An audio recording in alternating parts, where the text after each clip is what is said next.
bienvenue au salon Digitalize à Namur. Je suis accompagnée de Mathieu Michel. Mathieu Michel, secrétaire d'État à la digitalisation, entre autres. Merci d'être là avec nous, Mathieu Michel. Merci pour l'invitation. Je suis Avec très grand content d'être avec plaisir. vous là. Alors, on va parler un petit peu, on va avoir une petite conversation sur la digitalisation, évidemment, puisque c'est le thème du salon. La première question que j'aurais à vous poser, c'est quelle est la stratégie numérique belge? Et peut-être si vous, à titre personnel et aussi professionnel, si vous aviez un rêve pour la Belgique et la digitalisation de la Belgique, qu'est-ce que ce serait? C'est très difficile de résumer en fait un rêve, si ce n'est en fait d'identifier qu'aujourd'hui le digital n'est pas une fin en soi. C'est un outil qui peut améliorer la vie des gens. Et donc je pense que c'est comme ça qu'on doit appréhender la digitalisation. C'est de considérer que depuis la naissance de l'humanité, on a été confronté à des innovations, des inventions, que ce soit le feu, la roue, l'imprimerie.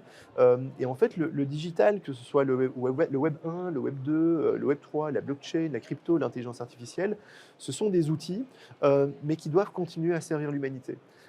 Et donc pour moi, ce qui est essentiel, pour moi le vrai défi qu'on doit générer, c'est avoir en permanence un juste équilibre entre notre capacité d'innovation et la confiance qu'on met dans ces outils en fait. Et donc ça, c'est une bonne partie du travail que je réalise, c'est vraiment ça. C'est se dire voilà, on doit libérer l'innovation, mais la garder quand même dans une forme de maîtrise qui permet en fait de ne pas, faire les choses juste parce qu'on peut les faire, mais plutôt faire les choses parce qu'elles ont un sens. Et ça, c'est quelque chose qui est essentiel lorsqu'on parle d'intelligence artificielle, par exemple. C'est comment est-ce que l'intelligence artificielle peut améliorer les soins de santé? Comment est-ce qu'on peut détecter beaucoup plus tôt que vous risquez d'avoir, telle pathologie ou telle autre pathologie? Comment est-ce qu'on peut utiliser, par exemple, l'intelligence artificielle ou bien, la blockchain pour être en capacité d'avoir une mobilité partagée et plutôt que d'avoir des véhicules dans tous les sens et que chacun a sa voiture, avoir plutôt une voiture qu'on se partage avec 10 personnes, par conduite autonome et ce genre de choses. Donc c'est vraiment se dire, pour améliorer l'humanité, il y a un certain nombre d'objectifs à atteindre et aujourd'hui la technologie et l'innovation peut être un outil pour ça. Mais je pense qu'on doit toujours être, très attentif à ce que ces outils doivent rester sous contrôle et doivent toujours servir une vraie intelligence humaine, une intelligence sociétale humaine. Mhm. C'est intéressant parce que vous parlez de Web 1, Web 2, Web 3, blockchain, crypto, intelligence artificielle, etc. Des thèmes ou des concepts connus pour certains, peut-être un peu moins pour d'autres. Et c'est là qu'intervient aussi la notion de fracture numérique, puisque certaines personnes n'ont pas accès à la connaissance ou aux outils, ou en tout cas pas à tous ceux que vous venez de mentionner ici. Comment est-ce qu'on se situe en Belgique par rapport à cette situation de fracture numérique? Alors, la situation s'améliore et honnêtement, la situation Covid a sorti énormément de personnes de la fracture parce qu'on n'avait pas le choix, en fait. Si on voulait avoir des relations, avec les uns et les autres, si on voulait télétravailler, voilà, il y avait vraiment ce Covid a été un accélérateur. Aujourd'hui, une situation qui s'améliore en Belgique, mais on garde, en fait, une fracture digitale assez importante. Selon les chiffres de la Fondation Rambaudouin, par exemple, près de 40 de la population reste en fracture digitale sévère, c'est-à-dire n'ont pas accès aux services de base, si vous voulez, à travers l'outil numérique. Alors, c'est clair que quand on parle de digitalisation, cette fracture digitale, elle est importante et on se rend compte, et c'est vraiment quelque chose que je pense, on se rend compte, allez, qu'on rencontre pour la première fois dans l'histoire de l'humanité, c'est que les différences de laps de temps entre les personnes qui sont ultra au fait de l'innovation et ceux qui sont encore dans le monde d'avant est vraiment très large. Auparavant, en fait, une modification d'innovation faisait qu'il y a peut-être 5 ans de décalage entre la maîtrise technologique des uns et des autres. Ici, en fait, il y a des gens qui vivent déjà dans un monde qui va arriver dans 20 ans. Quand on parle aujourd'hui de l'intelligence artificielle, des chats GPT, ce genre de choses, il y a des gens qui savent déjà dans quel monde on sera dans 20 ans, mais il y a encore des gens qui vivent dans un monde d'il y a 20 ans, qui ont encore un peu de mal avec le GSM, vous voyez ce que je Oui, veux dire? tout à fait. Et donc cet écart de temps-là, je pense que c'est la première fois qu'on rencontre quelque chose d'aussi important. Et donc c'est très, très important d'aller rechercher en fait, celles et ceux qui sont un peu en retard, avec des projets vraiment importants d'inclusion digitale. On travaille nous sur des projets importants, notamment un projet qui s'appelle Connect2, je peux vous en parler si vous voulez tout à l'heure. Un projet qui vise à aller chercher les personnes qui sont en fracture digitale sévère pour leur faire reprendre un petit peu, donc leur faire récupérer un peu leur retard. Mais dans le même temps, en fait, on va rechercher cela, mais on ne doit surtout pas freiner ceux qui sont en avance. Parce que ceux qui sont en avance sont ceux qui vont construire quelque part les outils qui vont vraiment nous permettre d'améliorer la société, qui vont vous permettre de lancer des nouveaux modèles économiques vertueux autour de défis sociétaux en matière d'environnement ou de mobilité, ou ce genre de choses. Et donc, si vous voulez, ce paradoxe permanent entre ceux qui sont trop loin et ceux qui sont trop en avance et ceux qui sont trop en retard, ça c'est un challenge important, mais qui est indispensable si on veut réconcilier la société autour du fait que le digital, il doit être fait pour tout le monde. Là, on parle de la thématique de la digitalisation en s'adressant principalement ou de manière générale aux citoyens, monsieur, madame, tout le monde. Qu'en est-il des entreprises et de leur nécessité à elles de s'adapter, d'améliorer leur processus, leur transformation numérique? Mais c'est un peu le type de difficulté qu'on a avec les entreprises et avec la population. On a aussi en fait des entreprises qui sont ultra digitalisées, d'autres qui ne le sont absolument pas. Et donc il y a un double travail à réaliser. Il y a d'une part un travail de sensibilisation à faire pour les entreprises qui ne sont pas digitalisées, en disant écoutez, voilà, le digital, c'est pas grave, c'est quelque chose qui se fait assez facilement. Il y a des sociétés qui sont là pour vous aider, il y a des consultants. C'est la raison Et pour laquelle ce salon c'est existe. exactement ça en fait. Donc c'est vraiment faire prendre conscience que dans la digitalisation d'une entreprise, on entame en fait un cercle vertueux qui va nous permettre d'être plus efficace, d'être plus performant. Et quelque part, je dis souvent, quand on se digitalise, c'est soit pour améliorer son chiffre d'affaires, soit pour comment dire, ouais, juste tenir son activité, hein, la faire survivre, soit carrément pour empêcher qu'elle meure, tout simplement.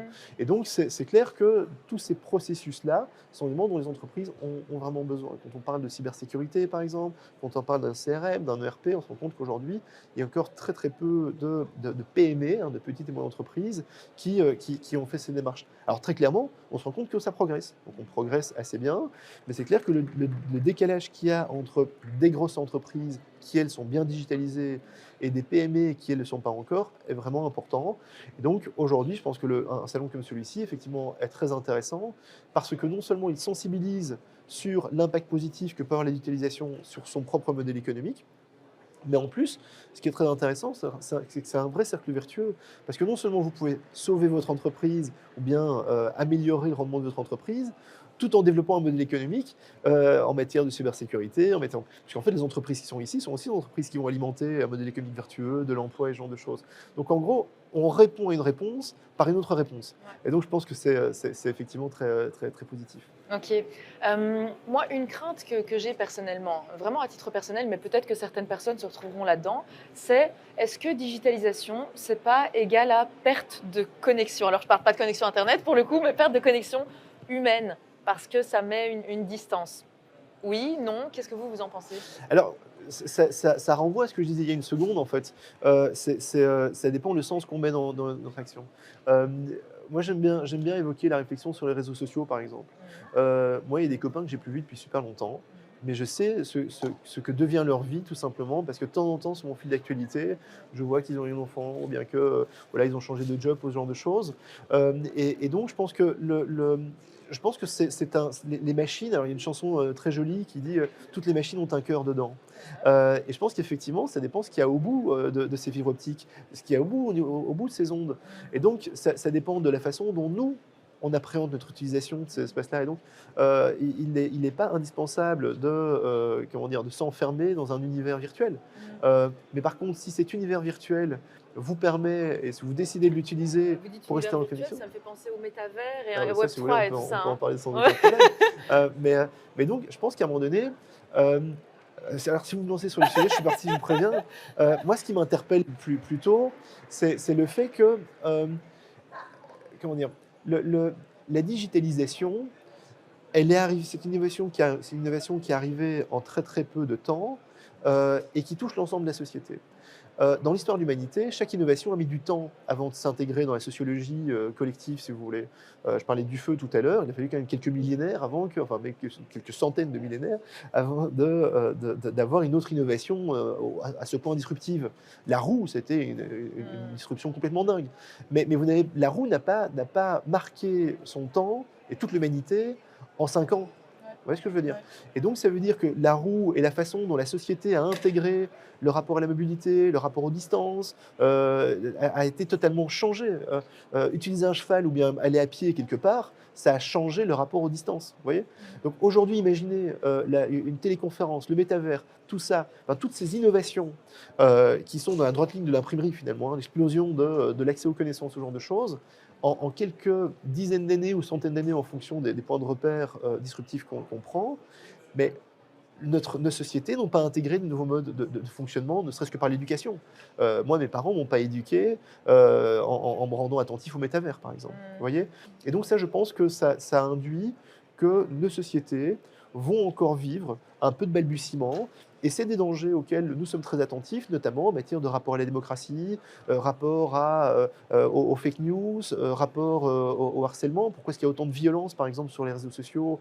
C'est peut-être qu'on se sent protégé par un écran. Vous voyez, comment est-ce qu'on gère ce genre de disruption? Ça, c'est quelque chose qui est essentiel. Et je vous disais, hein, quand vous m'envoyez un truc là-dessus, je suis Mais c'est parti. très intéressant. Et peut-être il y a un élément basique, ça c'est un peu philosophé sur le digital. Je pense que vous, moi et toutes les personnes ici, nous avons notre propre identité. Ok et depuis toujours, notre identité, elle se construit autour de deux aspects.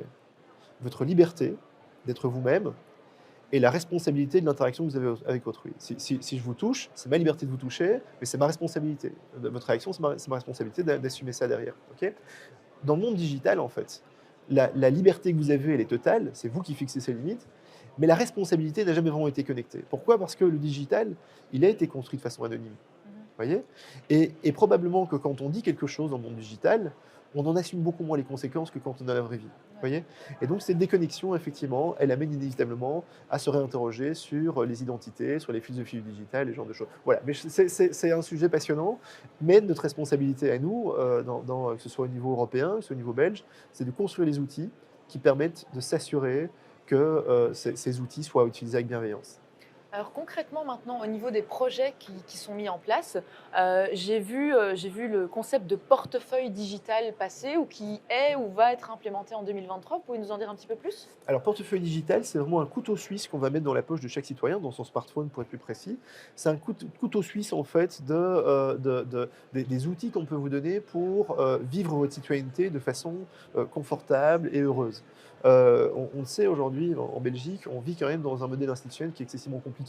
Entre les procédures qui dépendent de la région, de la communauté française, de votre commune, de la province, du fédéral, on s'y perd un petit peu. Et ma lecture, c'est que ce n'est pas aux citoyens à supporter la complexité de l'État. Lui, il veut juste dire, OK, moi je m'en fous, je veux juste avoir un permis de bâtir, ou bien je veux juste voir où je demande mes allocations familiales. Et donc, comment est-ce qu'on a travaillé? On a travaillé sur ce concept de portefeuille digital, qui est un outil unique dans lequel vous pourrez retrouver vos documents du style permis de conduire, carte d'identité, Ça passeport, existe ce déjà genre de un petit choses. peu tout ça, entre It's Me, Dockel, eHealth, MyMinFin. En fait, il y a déjà pas mal de plateformes qui sont mises C'est en exactement ce place. que vous êtes en train de dire. Il y a exactement pas mal de plateformes qui sont mises en Ouais, place. ok. Et en L'idée, fait, c'est de les voilà. rassembler. Alors, en fait, il y a un éclatement, si vous voulez, des méthodologies administratives, des procédures administratives. Et donc, moi, j'ai l'habitude de dire, on s'émeut tous qu'il y a 9 ministres de la Santé en Belgique. En fait, il y a quasiment 50 ministres du digital en Belgique, puisque tout le monde digitalise un peu de son côté. Ouais. Et donc, il existe effectivement des choses éparses, diverses et variées, avec un niveau de qualité ou de simplicité qui varie en fait des outils. Et donc l'idée, c'est plutôt en fait de tout simplifier dans un modèle qui construit les accès faciles pour le citoyen. Et donc quand je dis on construit en fait cet outil, ce couteau suisse, en fait on construit des éléments qu'on va vous proposer, qu'on va mettre dans votre poche, mais que toutes les administrations vont pouvoir réutiliser. Ça veut dire que si vous allez dans votre commune parce que vous voulez introduire, je sais pas, une demande pour le ministère des Finances, mais théoriquement, ce n'est pas la commune qui va recevoir la demande. Et donc moi, ce que j'essaie de construire, c'est que oui, vous pouvez aller dans votre commune, et dans votre commune, il y aura un processus qui permettra de se connecter directement au ministère des Finances. Voyez et vous n'avez plus à vous dire, tiens, est-ce que je dois aller sur MyMinFin ou est-ce que je dois aller sur... Voyez Ouais. et donc c'est vraiment ça la logique. Et donc dans cet outil-là, il y a une composante de communication, comment est-ce que j'échange avec l'administration de façon facile. Hein il y a une composante mes documents officiels. Il y a une composante, tiens, quel type de procédure je peux introduire en tapant directement dans ma poche. Moi, mon rêve, c'est vraiment quand vous allez boire un verre avec des amis le soir et vous dites, tiens, mince, j'ai oublié de remplir ma déclaration.